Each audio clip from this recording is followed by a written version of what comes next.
हजरत अली का एक वाकया जिसमें आपने कहा इस बच्चे के जिस्म के 2 टुकड़े कर दो। एक दिन 2 औरतें एक छोटे से बच्चे को लेकर हजरत अली के पास आई। दोनों का दावा था कि ये बच्चा उनका है। दोनों कहती थी कि उन्होंने इस बच्चे को जन्म दिया है और दोनों ही उससे मोहब्बत का इजहार कर रही थी। ये फैसला करना निहायत मुश्किल था क्योंकि किसी के पास कोई गवाह या दलील नहीं थी और दोनों औरतें अपने दावा में बराबर कहती थी। हजरत अली ने एक गहरी सोच के बाद एक ऐसा तरीका इख्तियार किया जो न सिर्फ अक्लमंदी का सबूत था बल्कि असली माँ का पता भी चला दिया। आपने फरमाया, लाओ एक चाकू, मैं इस बच्चे को 2 हिस्सों में तकसीम कर देता हूँ, हर औरत को आधा हिस्सा मिलेगा। ये सुनते ही एक औरत चीख उठी। उसके चेहरे पर घबराहट और दर्द था। उसने कहा, नहीं, बच्चा उसी का है, मैं झूठ बोल रही थी, इसे जिंदा रहने दो, मैं इससे जुदा रह लूंगी मगर इसे मारो मत।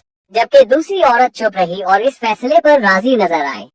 ये देखकर हजरत अली ने सबके सामने फैसला सुनाया।